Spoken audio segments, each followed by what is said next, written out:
So you ready for your goodbye video? Don't say that. I know it sucks. You have to go back, right? I know. I'm dreading it. That sucks. It's been a lot of fun, though, hasn't it? Oh, yeah. Pleasure. That's great.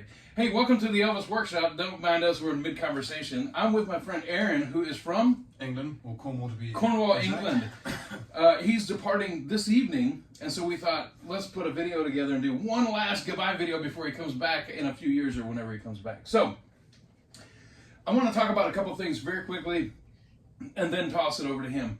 So what we're going to talk about today is his specialty because he loves the concert years. Plug your Facebook group real quick.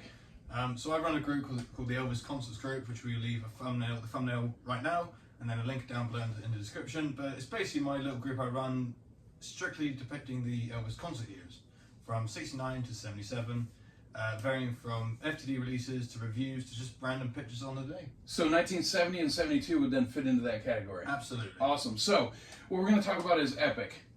Now, we don't have any inside information other than what has basically been seen all over Facebook, all the videos and the still photos and stuff.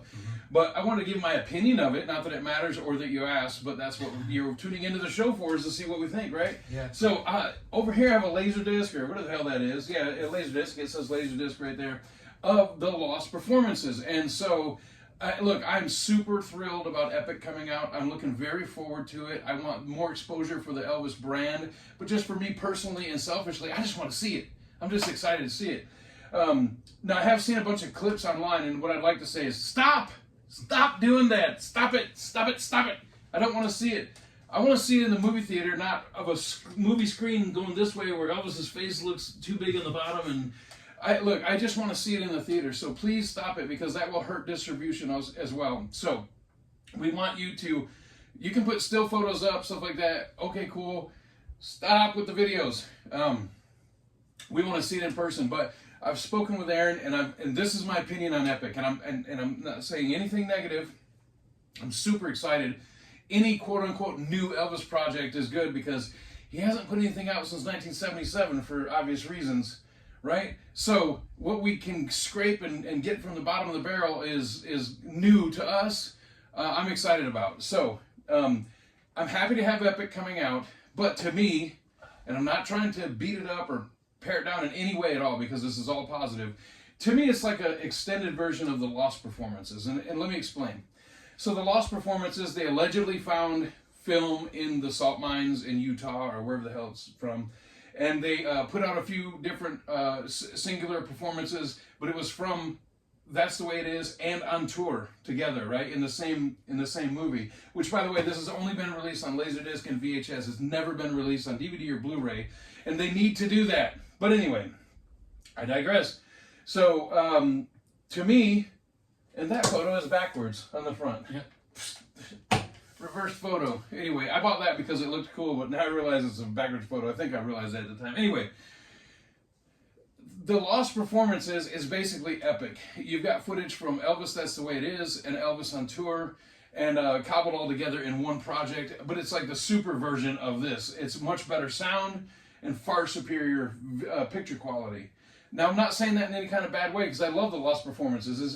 It was an amazing project when it first came out. I was stunned by it, and watched it over and over and over, and I wish they would put it out on some kind of media that we can play today, because it's only on VHS and Laserdisc, which nobody can watch. So that, to me, is the quick wrap-up of what EPiC is it's an extended version of the Lost Performances. Aaron, what do you think, and what the hell is that? Right. So this is my little travelling colleague Gonk.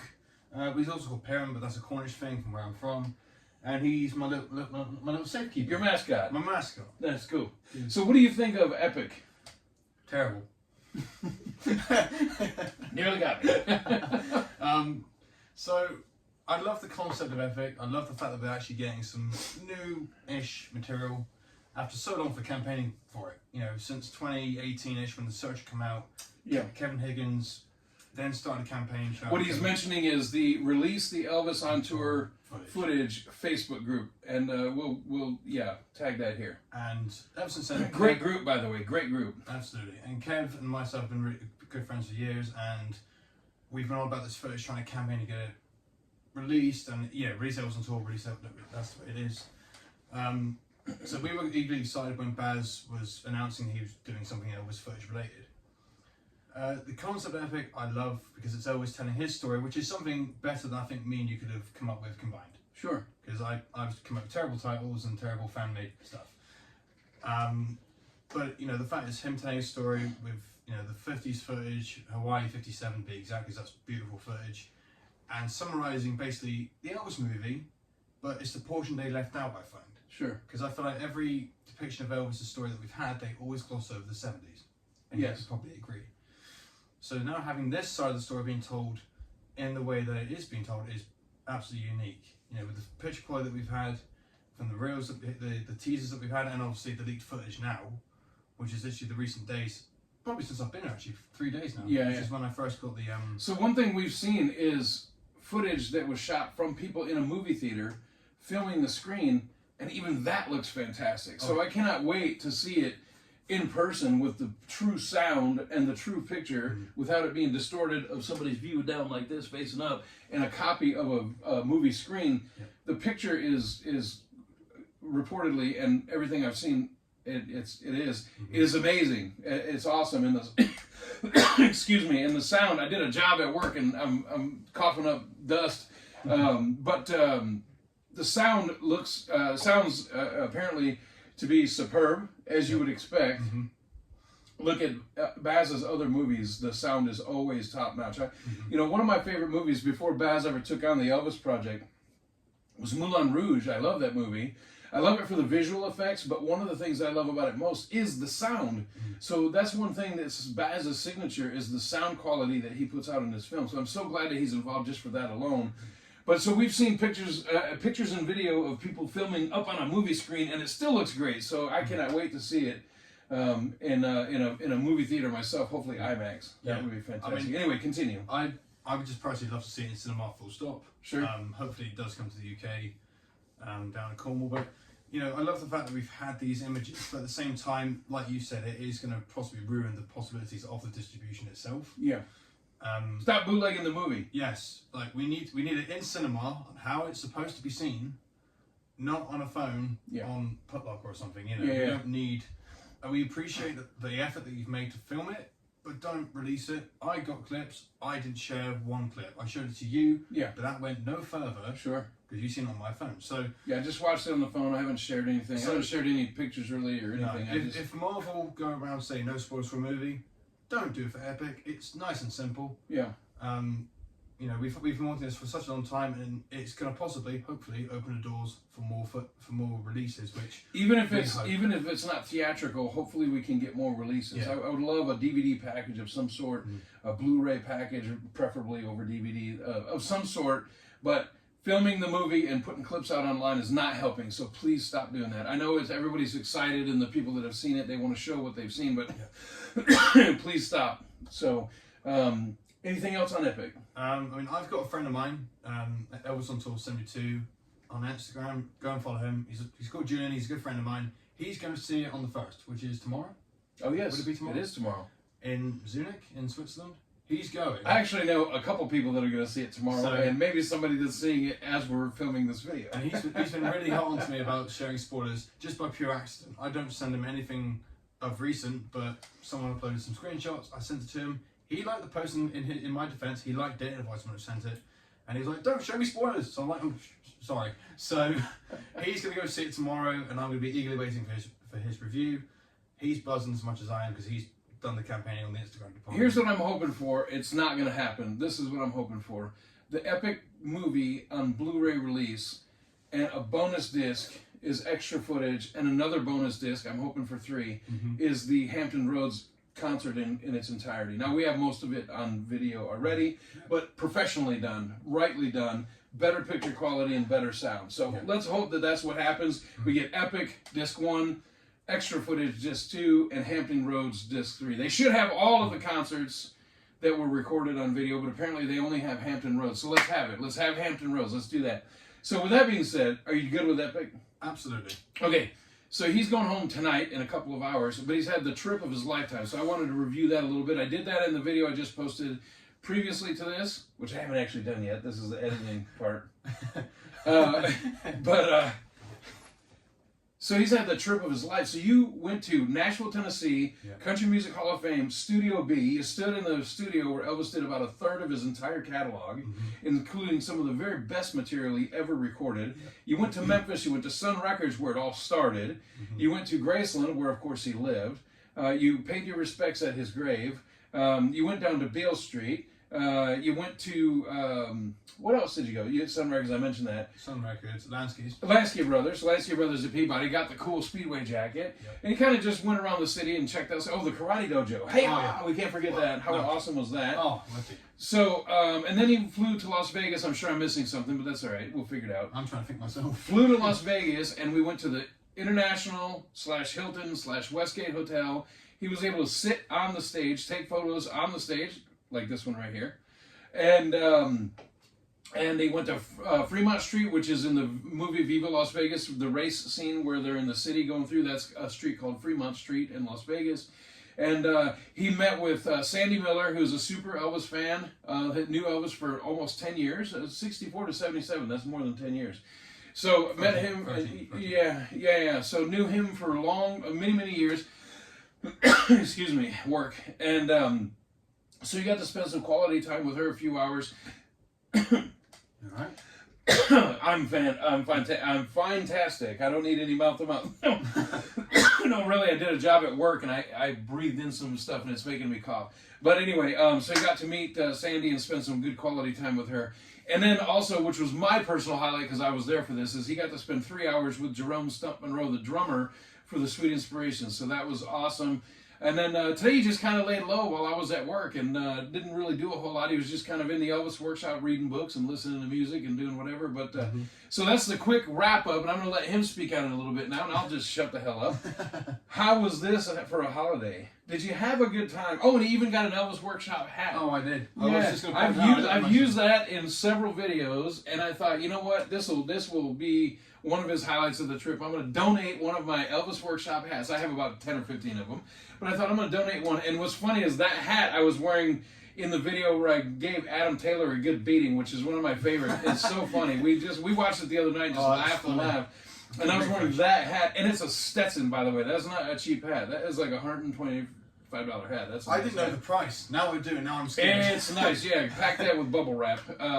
But anyway, so Aaron, let's reflect on. I'm going to shut up a little bit. I just wanted to give the quick video review for those watching. Talk to us about this. And he ate great food. He's so full he literally didn't even eat today, all day. Oh, no, I've eaten.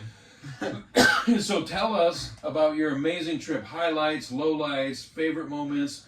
Also you got to hang out with all of us, me and Warren and Marty so now tell me about your trip. So tell them about your trip, not me. I know about it. Excuse me. See, now he's breathing in what I was breathing in. Yeah. I started in Nashville, and I got there about evening-wise, and I went down the street. I've never had a vibe like it. The music vibe in Nashville is absolutely unreal. Let me interrupt real quick. If you've never been to Nashville, what you do is you walk down Broadway or 2nd Avenue, and literally every club that you walk by has a live band. So as you're walking up the street, it's kind of like Beale Street. As you walk past each club, you get a different vibe and a different feel and a different band. So continue. Just want to kind of set the picture a little bit. I literally spent, I think, 4 days in Nashville. I went to Studio B, Nashville, which was like very emotional. I never expected it to be, because you go in the studio, you think, oh yeah, so many songs have been recorded here. The main songs I was thinking of was It's Only Love, Marie's latest name's Flame, Love Me Tonight, all those tracks. The Elvis's Back album. The Elvis's Back album, of course. Fame and Fortune being an ultimate favourite. And, you know, the lady... How about the 1970 sessions? Those were brilliant. These right here. Yeah. Ow. That was my elbow. That's the way to soundtrack Elvis Country and Love Letters from Elvis, all recorded there. Well, that's the way it cracks. So yeah, we had the talk from the lady, and she was brilliant. And then they dimmed the lights down, and they played Are You Lonesome Tonight. I got a chill all through my body. I did not expect that. I got a little bit emotional, because I thought, oh yeah, it's only Are You Lonesome Tonight, but it brought a whole different meaning. The voice is so beautiful. Oh yeah. Timeless. timeless. So we did that, or I did that, and then obviously Country Music Hall of Fame, which was really good to see, all the records. I've never seen so many records in my life. They were all over the wall, and then you went down these stairs and they were even on like bigger walls. Yeah, amazing. So yeah, I did that. I went to Johnny Cash Museum.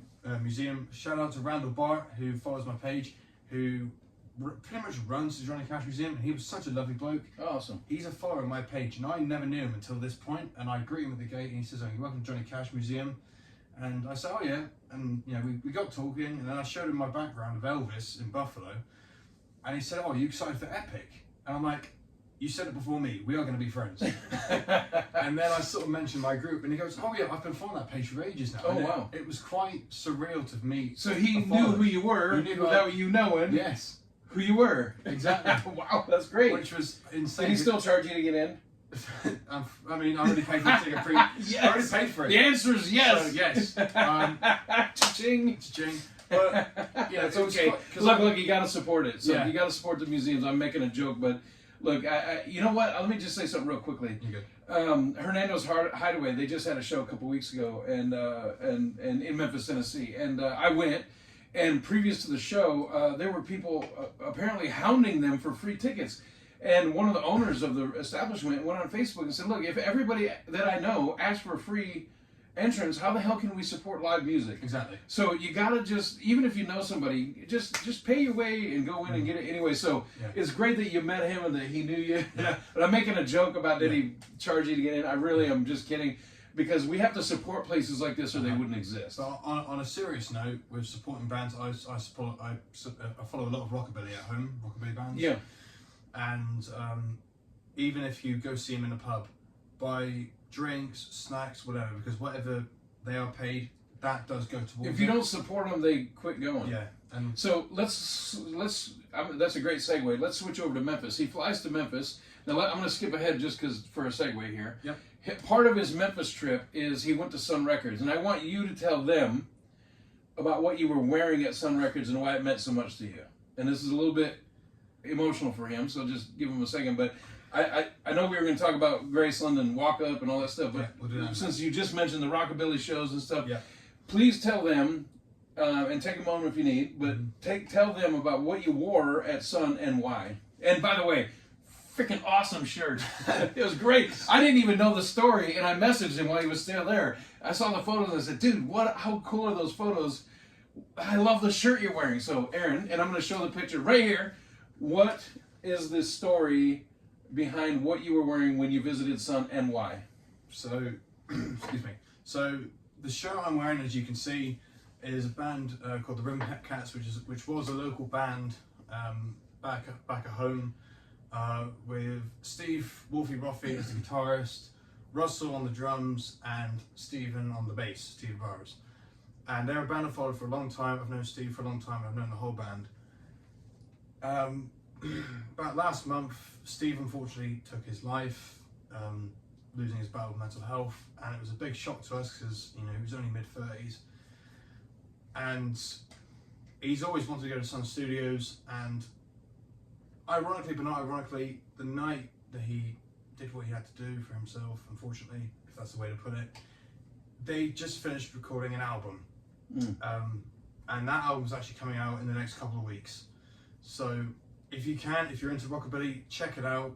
I'll leave the title, and Rick can leave the title down below. Yeah, right here, right there. But Steve was a very dear friend of mine, and it was still a shock. And he loved Elvis as much as I did. We were always talking about Elvis in general, and he was someone I could connect to on another level.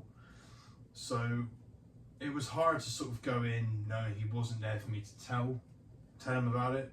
So obviously I wore the shirt. He wore a band T-shirt. I wore the band's shirt advertising their band to the Sun Studio tour. What a great tribute. So before he came over here, we spoke on FaceTime and this and that. And he said, "I don't know what I want to do, but somewhere in Memphis, at some point, I want to do a tribute to my friend that just passed away." And what a great idea. He wore their band shirt on the tour of Sun Records. That tears me up. That makes me emotional. What the hell? I mean, how cool is that? What a great story and what a great tribute. And you know what? I think that I didn't know anything about the guy, but I just have to say, I'm sure that he would be appreciative of that and think that that's great. So it's very unfortunate that he chose to do what he did, and it's very sad. But man, what a beautiful tribute. Everybody was asking about it in the studio itself, and I said it was a band from home, and I explained the story. And I said, he always wanted to be a Sun record, and I messaged his ex-fiance widow type thing, and then all the band members. I said, look, I wore this in dedication of Steve, and they were like, that's absolutely, we could not have asked anything better, because I was going to try and do a zip line and shout drink, because that's what he would do. If he was performing a song, every time he drank, you drank. So he'd go, drink! And we would do it. Drink your tea! So I actually did this in Nashville. So whenever they were like, the singers would go drink, they'd go, oh, after me, cheers. And I just go shout, drink! Yeah. So I'd shout that. And that was happening like blues bars in Nashville, country bars. Oh, blues bar. Go to Boogie's Blue. Is it Bourbon Street Blues? Rum Boogie Cafe. Yeah, that was in Memphis. That was really good. So let's back up a little bit. I didn't mean to skip ahead, but No. it worked for what he was saying. Yeah. So you get to Memphis, and I told you about this special thing in Tennessee. I'm going to tell you right now in case you don't know. So in the state of Tennessee, there's a law because, it's kind of a rural state, country type of living. A lot of families bury loved ones on their property. And Elvis is kind of the same way. He's buried at Graceland. So many years ago, and it had nothing to do with Elvis, a state law was passed that you cannot charge or restrict access to a grave for 24 hours at a time. So you cannot make people pay to go to a grave, and you can't restrict access to it for 24 straight hours. Every morning at 7:30, a lot of people don't know this, the gates of Graceland open up. And you are free to walk up the driveway to Elvis's grave with his family and pay your respects. They cannot charge you, and they cannot restrict access. Tell us about, and I know that I mentioned this in a previous video, but not everybody watches every video, so let's just retell the story. So I tell you, and then you go. So tell us about the walk-up. So I arrived the night before, and I went down to the gates of Graceland from the guest house. First time seeing the gates, a very surreal moment, thinking I finally made it to Graceland. And I bumped into this lovely couple from upcountry, I'll say, Kieran and Angela. I'll show it to you. I told them about this walk up as well, and I said, look, I'm going to about 7:30 tomorrow morning. Do you fancy coming up as well? Because it's something you might like to do. And they were, oh yeah, absolutely, yeah, we'll go and do it with each other. So I met up with them in the morning, and we went up about 7:30-ish to just in time for the gates to open. And that was the only time I've seen them open, because the other times I was a bit behind. Yeah. So the first time we walk up, I was an emotional wreck. I could not believe I was walking up Elvis Presley's drive to go to his house, and that sounds like a very fanboy thing to say, but it's true, because I've been a fan for all my life. Past it is fantastic. I mean, look at these pictures right here that I've taken in the last trip I was there. Even if he's not buried there, it's just a beautiful property. It's magical to walk up that driveway. It's so gorgeous. I mean, look at the sun coming up and the house. It's so beautiful. I mean, even if it wasn't his property, it would be a beautiful property to see every day. But it was his property, and he is buried there. Yeah. So continue. I mean, there's a photo that we'll put here that I took on my last day of the sun, and it was like in the perfect lineup with the trees. But seeing that house the first time just took my breath away. I generally didn't believe it was right in front of my eyes. And then we all made our way to Elvis's resting place, and we had a little walk around. But there was just so many things I could have said in that moment. Just standing there with him, pretty much in front of me, not in the way that we want him to be. After all those years of dedication and study and following, and there you are right in front of him. And I've worked hard. I try and keep his legacy alive in a way that I can make people appreciate it more a little bit. But just seeing that in front of me was just completely all I just said was surreal. Yeah, I was just like, Elvis, I finally made it to you. Like, this is me here. And, I'm glad that hopefully you're happy with all of us keeping the legacy alive, Elvis Workshop being a pure example of that. I do my very best. You do your very best. But yeah, seeing the house, I did the same. I did the tour that day, that Tuesday. And I did the whole VIP, the whole ultimate VIP tour. He held the necklace that Elvis wore during the Aloha. Here it is right there. How cool is that? Yeah, great shot. That was really cool, because I was brought up on Aloha. It's, the rehearsal show specifically, but the main show I loved a bit. And he wore the necklace in both shows. And he wore in both shows, yes. Yeah. Very influential, and then there he is so many decades later holding the necklace. Yeah. How surreal is that? But very interesting. The most surreal moment for me was when we walked up like the right side of the house going into it. And it didn't really feel real at all, because I'm there walking up, I'm just like, oh my word, I'm about to walk into Elvis Presley's house. And as soon as we walked in, it just took my breath away. I'm so glad I did the tour twice though, because it took You see so much. it more. took the wind out of me the first time, because I did the whole thing. We held Elvis's pendant, went in the archives, did the whole thing, which was absolutely awesome. The jumpsuit room blew my mind. Absolutely awesome. Seeing all those jumpsuits, as you can tell from the group, if you checked it out, if you were a part of it, I'm a big fan of it. So seeing those suits, knowing the fact that he wore it during a certain show or a certain time of his life, it was completely surreal. You know, seeing the leather suit, because I brought up on 68 Comeback. He has a unique ability to look at a suit and he can tell you that Elvis wore this in Las Vegas in September of '74, and then he wore it in, on the road in June of '75, whatever. He can look at that and tell every time Elvis wore it. And so to be in that room and see all that stuff had to be just overwhelming. Like the numbers had to be just flooding around, and to see the belts with the sparkling and all that, and you can see the wear and tear in the suits. But to him, because he is so focused on the concert years, and to walk into that huge room with all those suits in one, it's like getting hit in the face with a freaking baseball bat. Like, hey, guess what? Wow! Right? And so the room before is all those suits from That's the Way It Is. That's the warm up, and then you walk in. So you get the 68 actually before that. Then That's the Way It Is. Then you walk in, and it's the big cavern of all the suits, and that just had to be. The numbers just had to be flowing through your head, like August '74, June '76. Like it had to be flying through your head. So how cool was that to actually see all of it in person? Like it was unreal. I mean, seeing like the Today cover, like the suit on that, the Ferris suit, that was awesome to see. The Inca suit being one of my favorites. Oh, I love that one. But I couldn't. Birmingham, baby. Birmingham. Oh, absolutely. I couldn't think of anything. See, I'm right there. As soon as I got in that room, I couldn't think of anything. But all my brain went to was a specific suit, which is the white conquistador suit, which he wore in Tulsa '74. My brain was like Tulsa, so it still worked. It just wasn't working as well as it could have. But looking at the suits and just, I've never seen them in such detail because photos don't really tell. And to see them literally right in front of you is so cool. To just really, if you haven't been, it's hard to explain to somebody that hasn't been. But you see pictures of Elvis wearing the suits, and some of them I told him the other day. I don't like some of the suits, like the V-neck, I can't stand that stupid suit. And I still don't like it after I saw it. But some of them, when you see them in person, you get a better understanding of them and say, wow, that was actually a beautiful suit. Like the one from July 19th, 75, Uniondale. Yes. That one, the bear claw, is that what they call it? You got the bear claw, and then you got the totem pole, which is the totem pole, yeah. So I saw those suits, and I don't like the pictures of Elvis in them, to be honest with you. But to see the suit in person, you go, oh, okay, now I get it.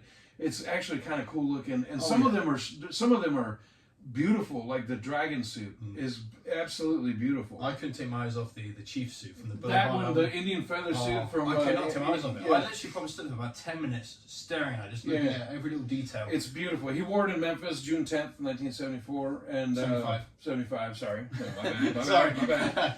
My bad. See how he is. And then of course it's on the album cover of the second to last album from Elvis Presley Boulevard with Hurt and all the So, but I'm really trying hard not to cough. You'll have to excuse me. It's again a work injury, and I'm okay. It's making me cough. But it is so cool to walk in that room and see those suits. Okay, so he has some great times in Memphis. I think he could have seen more. He's going to go back in 27. Hopefully. I'm going to be there. No, don't say hopefully. He's going back in 27. I'm going to be there, and that's my major announcement. I'm going to be there in 27. And just while you sort of get yourself go second, ahead. One thing I forgot to point out was when I was in Nashville, I actually went outside the Municipal Auditorium, which is in just sort of like the outskirts of Nashville, where he performed on July 1st, 1973, 2 shows. Which is now the Musicians Hall of Fame. Yes, it is. I couldn't get in. I spoke to a really cool security guard. He was lovely about it. But just being able to sort of stand outside that auditorium knowing he performed in it, that gave me a whole feel of excitement. And also, he did Fade to Love on that show, just as like a little rare. And he took some great photos of the venue. So, the outside, but yeah. Yeah. And obviously, when I was on the plane from here to, from Memphis to Fort Worth, because that was my stop before Vegas. Wait, I want to ask you, how did you get from Nashville to Memphis? I flew. Oh, okay, so you did fly. So it's like a half an hour flight. Okay. Yeah, I flew with my bare arms. No, but as we sort of took off from Memphis, I noticed the Mid-South Coliseum down below. Yeah. Which is quite cool to see because I didn't quite make it. But that was awesome to see. So when he goes back in 27, he's going to see everything. He did miss a few things. Yeah, I did. I mean, that's the thing. I missed a lot of things. He missed it. Well, he didn't have a car, and he was by himself, so you can understand he missed some things. But he's going to go back with a professional tour guide in a couple of years, and I'm going to hook him up. I'm going to hook him up with everything. So, okay, so you fly then to Las Vegas, and that's when the real party starts, because now all your friends are here. Not all your friends, but your friends in this area. Yeah. So Warren comes down, and Marty comes down, and then you're here and I'm here, and we finally all meet in person. And we had so much fun together. He's edited some videos together, so we watched those, and we had Stump over here, and that was just really special, to be honest with you. It was just a special moment to have some private time with him and just hang out with him. And then you got to meet Sandy Miller, and you went to the Westgate. He's heard so many countless shows from the Westgate, the International or the Hilton. He's heard countless shows from them, and then there he is in the showroom and sitting on the stage. We also went into the press conference room where Elvis did the 1969 press conference. And so talk a little bit about your Las Vegas experience, and you went to Fremont Street. So let's let you talk about a little bit of your Las Vegas experience.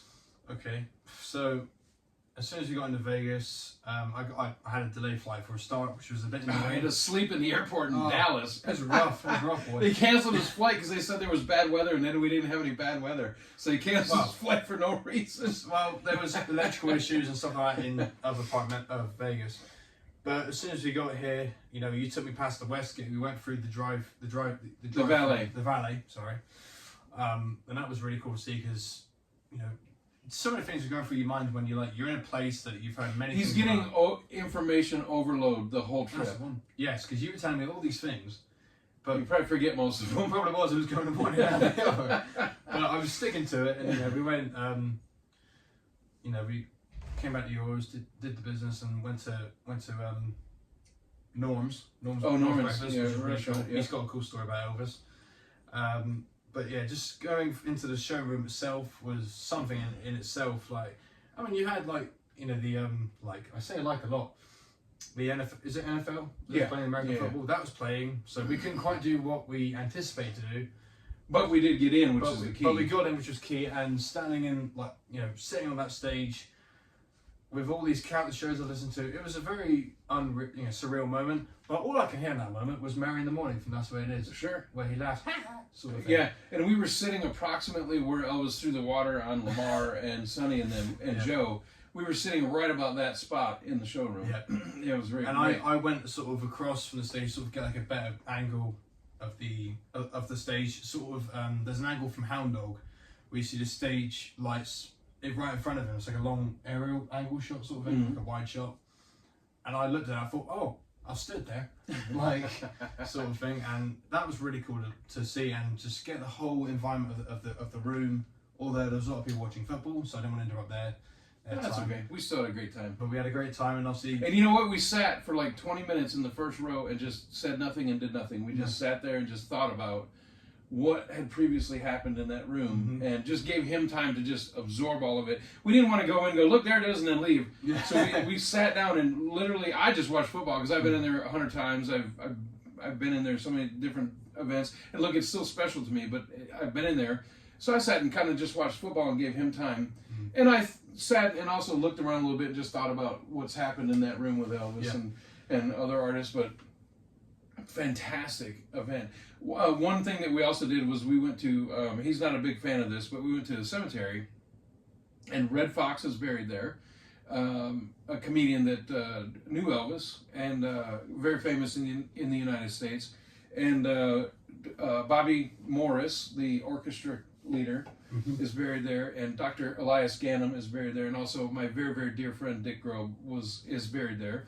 So I took him there, and we checked that out. Now, we don't need to spend a lot of time on that, but we went there as well. Yeah. You also went down to Fremont Street. Yeah, with Warren. And again, that's the race scene in Viva Las Vegas where they're going through where all the casinos are. That's a little street called Fremont Street. It's like 3 blocks long. It's not actually the Strip for those that don't live in Vegas or haven't been here. It's the Strip goes this way, and Fremont Street crosses it and goes this way. And it's about 3 blocks of casinos. And the cars race right through there in the movie, so Warren took him down there. check that out. You know, you got the T-shirt, and then they left. yeah, I got a T-shirt. I won't say what it's about, but I got a T-shirt. I got some stuff, and we, just went to the shops, had a look, went through the casinos. We went to Broadway Pizza and had a great lunch at Broadway, and I took him by Michael Jackson's house. That was cool. That was cool because I'm a fan of Michael as well. Sure, not as much as Elvis, of course. Yeah. Well, I love Michael's music as well. He has some great music. Because that's the thing. I am a fan that focuses more on the music. Yeah. Like the guys give me a lot of stick for giving me all these merchandise, like Elvis on a jumper, on a college jacket, and here's a mug, here's a plate. I don't want that. I want the stuff behind me here. The autograph right there. Oh, the autograph, I need it. Right, I'm taking that with me. I'm gonna have to do a security check when I get out of this house. It's gonna beep. But just seeing everything, was it Fremont? I can't pronounce it. Was it Fremont? Fremont Street. I'm terrible at pronouncing words. Just knowing that Las Vegas, the race went through there was really cool because I grew up on that VHS, especially with my grand and grandfather. There's loads of people that influenced my Elvis passion, which I never realised really until now. Like I reminisced a lot about it. Mum and Dad being the biggest influence because Dad was obsessed with Loving You. Let me tell you another thing we did, which was so much fun. I don't mean to stop you. No, you're good. This was so much fun, and he actually had the most fun out of everybody. But in the big music room out here, I set up a whole bunch of tables, like one, two, three, four tables with tablecloths on, and we just took all the CDs out of here and just laid them out in dated order, and just literally stood there and looked at all the covers. And I'll put a picture up here. Then we took all the CDs down and put up all the box sets. Actually, it was backwards. We put the box sets first. But we put all the box sets out. I say we, it was mostly him. I helped a little, but it was mostly him. Yeah, my brain sort of went into overload, but I knew exactly where they went. So each CD in dated order. Of course, you got things that throw it off, like compilations and stuff like that. But we took the most important songs and made that the dated order. So if something was 71, 73, 75, 76, if 71 was the best stuff, we put it in that order. Kind of winging it, but anyway, it sounds silly. It sounds like, why the hell would you do that? But it was just so much fun. You know what I wanted to do is get all the dust off everything. Yeah. And you sort of just left me to it. And just while I'm here, it was so great. I've opened this. I'll go drink. So. Yeah, no, it was so cool. We had so much fun, and you had fun just watching me just geek out. It was cool because he would go, no, that goes here. No, this goes over here. This goes here. Because this is right. And then I would come along and go, that's wrong. That actually goes over here. And he would go, well, why is that wrong? I said, because that's, blah, blah. And then we'd find out maybe there was 2 different shows on there, and he had put it in 76. But I'm looking at it knowing the other show is 75, so I think it's wrong, but it's not actually wrong. And the example of that was the Spirit of Jackson FD. I only put it in I'll say this, I only put it in 76 because that was the unreleased show. And I told him, use the cover photo. So he was like, use the cover photo. Anyway, so we had so much fun putting out all the box sets, and we didn't even get all of them, by the way. We got most of them. We got most of them, but some of them we literally didn't get. I have so much crap in here. I have so much stuff in here. It's not crap. It's not crap. But I have so much stuff. And actually, I found out that I had something that I had forgotten about, which is the Live in Las Vegas box set on vinyl. I have it on CD, but I also found out that I have it on vinyl, and I had totally forgotten about it. But it was just so cool. We just had so much fun doing that. It was a great way to spend a day because he was a little physically worn out. And he didn't want to go out and run the streets and go see everything. He was just like, what, I just want to stay at the house. I'm tired. So I said, let's do this. And it turned out to be a lot of fun. Yeah, absolutely. Because you were just so impressed by the knowledge I had of those individual releases. He has numbers in his head. Like, he can see something and go, that's from 72, like within a tenth of a second. So I thought, how cool would it be to pull everything out? Because I kind of had it in a dated order. But it was, I'd pull something out of every once in a while for a reason to play it or, whatever. And then I might go to put it back and go, oh, where did it go? Okay, I'll just throw it up here. So it was a little bit out of order. So he stacked it in exact order for the most part. And then we put it all back that way, which is great. Yeah. So now my stuff's all back in order. Yeah. So we just didn't get around to the vinyl because that would have been a if we'd gone through the vinyl, that would have been a train wreck. So so I had to work all day. What did you do today when I was at work? Absolutely nothing. Nothing. Nothing. He sat here, he slept in, read some books probably. Yeah, I looked at some artwork, read the liner notes, that kind of thing. So I've sort of packed my bag today because I'm traveling tonight. And I slept in because the past 2-3 days have been absolutely hectic. Like we've been up to very little sleep. 3 in the morning. Literally, we were up till 3 in the morning one day, and then up at 6 a.m. So we got 3.5 hours. 3.5, 4 hours sleep. And ran the whole day, and then So because we went up to Las Vegas sign itself, because I've got a tradition. Whenever I travel, and this goes, I went to Australia. Where's your sticker? Grab the sticker. I carry. So this is the small version. I got a little Cornish flag, and I take the big version with me. So we went to the Las Vegas sign, and we took all of us there. The guy took a picture, and that was Vegas. I got one in Nashville and Memphis, so I took it with me everywhere, and that was really cool to do. And obviously, I've packed my flag with me because that goes with me. But yeah, by the church that Elvis and Anne Margaret got married in Viva Las Vegas. That's right by the Las Vegas sign. It's been moved, but that's where it's at now. Yeah, we drove past and they're like, "You want to stop there?"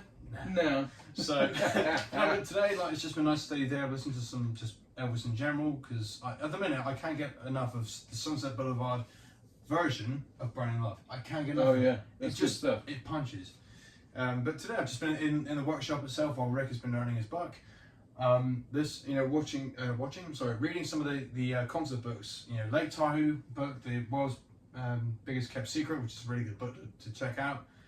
And I think Keith Alverson, that was a great thing. I was talking to Stump. When Rick was out, Rick was picking up Rachel, who was a great cook. I'll just say that. We were looking for the books, and Keith Alverson's strictly Elvis books. I haven't got them personally, so it's quite nice to see them in person and read them. But me and Stump were reading through them, and he was getting all these memories back with the individual shots of like G. Sumner, Estelle Brown, Marta Smith. That's great. And we were just there sharing that moment, and he was like looking at Atlanta 76 photos from June, and he was like, "Oh, I was a little bit heavy there," and it was quite interesting to see because I never look at it in that perspective. But just hearing all these stories he was coming out with, like we were watching something I've edited together, which was CC Rider, and as the drum roll kicks in from 2001 Space Odyssey, he's doing he's this. there patting his legs. He was there, doing that. And He cannot help and himself. Sandy Miller did the same. She was there patting along. Oh, that's good. And that's something that was really quite amazing to me. Sure. Leaves a mark. You always remember that. Yes, and Warren caught some camera footage of Stump watching it with me, and you can see all the memories come out for Stump. And I never noticed that because I was too focused on making sure he was enjoying it. So I was watching it as well, so I didn't keep my eyes on him constantly because he is still a human being. He's still a person, an amazing human being without a doubt. But yeah, like watching that with Stump was just something I never could have imagined. So one cool thing, and we'll wrap this up here in a minute, but one of the coolest things was Elvis is laughing at and yelling at Stump on stage. Stump had never seen this before, and so we're showing it to him. So he's watching the TV of Elvis admonishing him in a comical way and yelling at him in a funny way. And Stump is sitting there next to him watching the video he edited, and you can just see the look on his face of love and appreciation, and he's laughing and he thinks it's funny. And to have that moment of him showing a video that he edited, and Elvis is talking to Stump, and Stump is literally sitting right there watching it for the first time since it happened, and he's laughing away. And that, to me, that was just a priceless moment that I will never forget. It was pure brilliance, and it was amazing, and I loved everything about that. That was such a great moment. And another great moment, which I'm going to try and get done now, is I'm wearing, he knows, generic TCB. I'm wearing a TCB single mounted cheap edition. Yeah. Because I've got personal connections with it, and I thought I want to wear this when I go to Graceland. So I'm there, and Stump's there talking with me, and he's signing stuff, and he signed a CD, which is really good. And he brings out here like a copy of his TCB pass, stage pass. So I then go, "Oh yeah, I've got this Stump." He just turns around and he goes, "Phony ass." He goes, "That's phony ass shit." Oh. And then Stump reached up, grabbed his necklace, tucked it in his shirt, and he said, "Don't ever show anybody that again." And it was hilarious. We're and just then, there talking. and like 5 minutes later, he kind of had remorse and felt bad. He's like, "I don't mean to be mean," but we were like, "No." We told him, "Stop." We were rolling. We were laughing. We told him, "Stop." We're laughing. No, it's funny, but he kind of had a little remorse. He's like, "That's just how I talk. If I see something and I think it's stupid, I'll just tell you." And he's like, I didn't mean anything by that, but we were just in stitches. I was rolling. We were. He's like some phony ass shit. One thing I've been saying to people, I want to try and do is, if I can get this like recustomed, I want to get PAS, funny ass shit. We can have somebody engrave it on the back. Yes, I want to send a personal to Stump. I want to try and do that. But what a great moment! It was so. The thing is it was so organic and real. And in that moment, he just looks. He goes, "Oh, that's some phony ass shit." And then he realized, "Oh, that might have been a little rude." But no, Stump could say it to me. If you said it to me, then no. But Stump said it to me. I'm like, no, that's great. We were rolling. It was so funny. So you had a good trip, a good holiday. Yes. You had a good time. It's been a trip of a lifetime, but I'm still trying to process it all, I think. I don't think I'll process it in time. You're going to have to go through all your photos and stuff and look at everything and figure it out. And then you'll have to do a big post on your Facebook or whatever. Yeah. I've still been trying to sort of do bits one by one, but it's been so busy, I've not really had a chance. Mm-hmm. But my dad actually acknowledged the fact I've met Stump. Mm-hmm. He said, that's cool that you've met one of Elvis' drummers. And he's a rockabilly fan as well, but he doesn't care for the 70s Elvis, but he's like, no, that's actually really, really cool. That was great. It was great. All right, so let's wrap up. Do you have anything else that I may have forgotten or omitted or that you wanted to add about your trip? There's so many things I could say, but one of the moments also would be the record ball. In the record ball. Oh, Unchained Melody. They played Unchained Melody because obviously it echoes in there so nicely. I was heading out the building when they played it, and I got let me goosebumps for a second. So if you tour Graceland and you go to the back, right? Excuse me again, apologies. If you go back to the racquetball building in the back of the estate, and you walk in, it used to be a display for a bunch of the jumpsuits and gold records and stuff, but they've now moved everything to the new museums across the street. So now it's empty. It's back to just being a racquetball court. But the night Elvis passed, he went in there and he sang 5 or 6 or 8 songs. But the only 2 that the people that were there that could recall were Unchained Melody and Blue Eyes Crying in the Rain. He did more than that, but those are the 2 that they remembered. So when you go into this racquetball court, you see the piano that he played that night, and it's in the same spot, same area. And then you walk into the racquetball court room itself, the big racquetball court, and they're playing Unchained Melody. It just loops. It plays over and over all day long. So when you walk in there, you hear it, and you hear the echo of the reverb of the stage and also the room itself, and you know that he performed that song in there the night he passed. And it is quite emotional, I have to tell you. Now, it's probably not that emotional for the people that work there and hear it all day long every day, because it just loops over and over. But when you go in there, and you see that piano, and you know he was there that night and he passed away. And one of the 5 or 6 songs he sang that night or performed that night to himself was Unchained Melody. And then you hear that version, not the one he did that night, but a live version. It is really touching. So it's cool that you got that moment too. Because you know, some people skip the racquetball court. They don't know, they don't realize it. They just walk past it and they just miss the experience. But you go in there and you see that and you hear it more than see it. You hear that beautiful, beautiful voice in that room. And he was set to have a recording session in there, and they canceled it. It's so stupid. It's beautiful, isn't it, right? It's fantastic. It was one of those moments I'll never forget. But like, I did a second tour, and I got more of an experience out of that because it wasn't as rushed.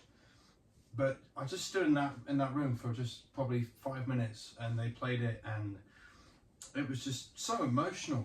I mean, one thing they could do, I'm not slating anything, I'm not criticizing, but if they literally, because you can do it now, if you can isolate the tracks, if you just have the piano and Elvis's voice and nothing else, I think that'd be even more surreal and realistic to it. But seeing the whole, seeing the house, seeing the Graceland, I could not even sum up the words, but seeing those gates the first time was just unreal. Yeah. What's your favorite room in the house? Have you ever thought about that? Probably the jungle room. It's pretty cool. It just has such a unique taste about it. Like, people don't like his taste. I like what a muted sound it has because of the carpet, and even though it's a large room, it has a muted sound. So when you come up the stairs, and they've cut out the section of the wall, because that wasn't like that when he lived there. But when they have the cutout section of the wall, and you're standing there, and people are talking around you, it's so muted. And it's so quiet in there. And that's one thing. It's very similar to Sun Studios. I really enjoy that. I like that. That is probably my favorite room in the home as well. I mean, the pool room, the TV room. I thought the TV room would have been bigger. I've always pictured it to be bigger because obviously pictures are very deceiving. Sun Records. One thing I liked about Sun Records was the interior. Yes, the ceiling that goes like that. I never really knew about that. And it's for acoustics. Yeah, they were playing the Elvis at Sun compilation because I know the track list off by heart. And just hearing that in general, like, you know, we had a group of us, probably 20 of us, and we're there just like, I'm there to have my foot like mad because I know the music. People sort of just stood there, and then as soon as the tour ended, I was stood in the exact spot where he recorded said tracks. Yeah. I never actually clocked it. I thought I just stood here for the fun of it. They go, oh, here you go. You have the microphone first. I'm like, oh, ideal. Like I just went with it, and then you know, I had so many other memories come back from some records, but just Memphis in general was unreal. Vegas has been an absolute blast, and I really appreciate everything that you've done for me on this trip and the places you've took me, the people I've met. Never in my life would have I thought, oh yeah, I would have met Stuntman Rowe and Sandy Miller. Like, I never would have thought that in a million years, and it was great to see Marty again, because I met Marty in Australia, which was really lovely. Boo! Boo! But, you know, meeting Warren, who's, you know, such a fanatic, and it was great to sort of have parallels, because he's big on silent, I'm big on concerts. That's two major parts of Elvis' career, and it was great to sort of have a different side to that. And Clash of the Titans, Clash a of the little Titans. Titan, but Clash of the Titans nonetheless. Yeah, it was just such a blast, and I honestly appreciate of course, it. Thank man. you ever Of so course, much. absolutely. Thank you ever so much. All right, so let's wrap it up. The Elvis movie, EPiC. Stop filming it in the theaters. Go and see the cinema. Support the movie. My personal opinion is it's like an expanded version of the Lost Performances, and that's not a bad thing. Just better on widescreen. It's that's the way it is, and on tour, better footage, better picture quality, better sound. So it's like an expanded Lost Performances, my personal opinion. Mm-hmm. He is all over it. Let's just enjoy it when it comes out. Stop bootlegging it. And you know what? If you have a chance to go to Memphis and enjoy all the sights and stuff, go. This was a first timer, and that's why I wanted to interview him about his first trip there, because what an experience. Your first experience is always your best experience, in my opinion. I've had some great experiences. I've had a wonderful experience. I've probably been to Memphis 50 or 60 times, and that's no joke. But my first trip was still the most memorable because it was new, and it was just amazing to me. I had a friend of mine that I went to the tour with the very first time for her, and when she came around the corner from the gift shop and she looked across and saw the house, it was just overwhelming for her. Oh, it is. She will never forget that moment of the years of dedication of being a fan and watching the movie That's the Way It Is with her father in the movie theater in 1970. I'll get home. I never knew that. And all the years of being a fan, and then to walk around the corner and see the home, it was just too much for her, and that's a very precious memory to me. So if you're ever able to go, if you haven't gone, go. And if you've gone, you know what we're talking about, go again. So any last parting words? All right, get back to England then. I mean, you know, as much as, you know, I've already appreciated hospitality, excuse my voice breaks. If I could just do a couple of shout outs, I don't know if that's the thing. No, have it. Go. I'm doing it quarter than Adam because Adam made it boring. Thank you, Adam, for not being here. We appreciate your we absence. missed you, but you know. No, we appreciate your absence. Thank you, Adam. We appreciate it. You know, people are watching it. You know, shout out to Brian Ford, Dan and Gary, Julian in Germany. I'll send it. The people I've met all on this trip. People from Bude, which is a really funny thing. Butte, Montana? No, Bude in Cornwall. Okay. There's people different Bude. That's how people beautiful. in my group who were from Bude, which is half an hour down the road from me, who I didn't even know before this part. So I introduced them, and like, oh yeah, you're from Bude. Oh right, I'm from Lansing. And then it was so cool to meet people. You're hold up the flag together. Yeah, you're on a different kind of, you're on a different side of the world, and you meet people from your hometown. I think it's crazy. Wait, real quick. Where's your flag? Did you already pack it up? Oh, it's already packed up.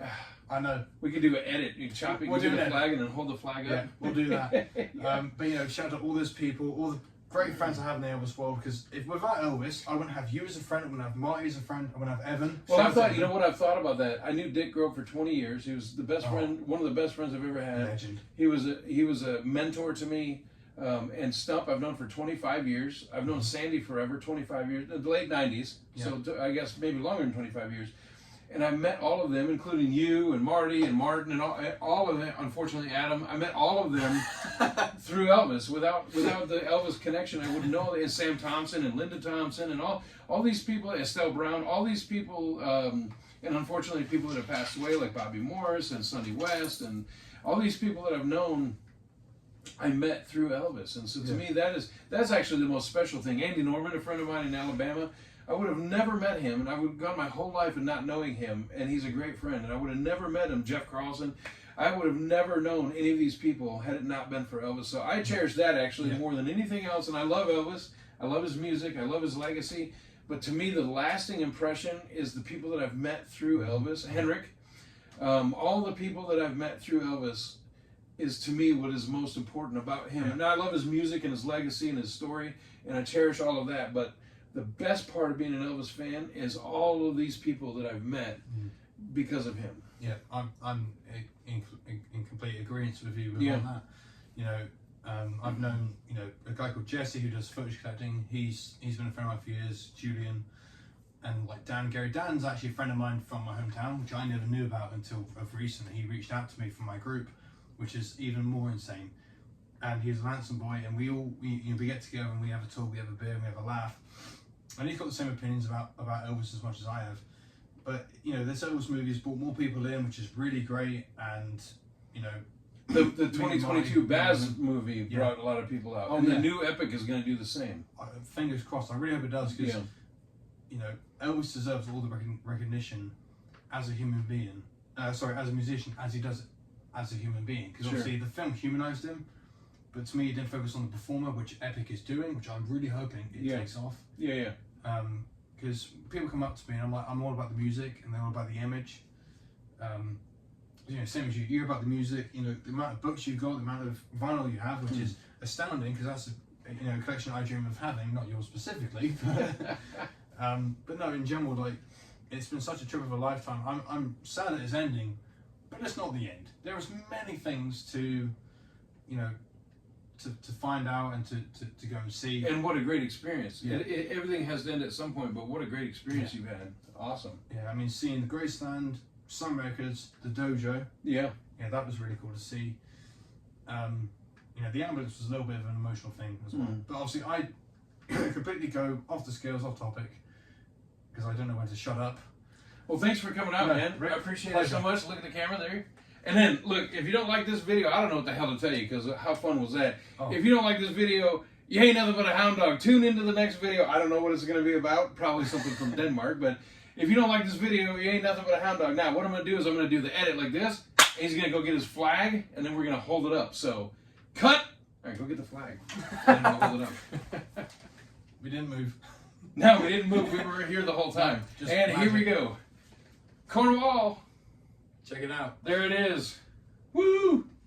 Rock and roll. Rock and roll. All right, thanks for checking out the Elvis Workshop tonight. And today, whatever time it was, it might be 3 a.m. your time, whatever. Appreciate you checking out the video. Check out the next one. And if you don't like this, you ain't nothing but a hound dog. A hound dog. All right, we'll see you next time. Take it easy. Later.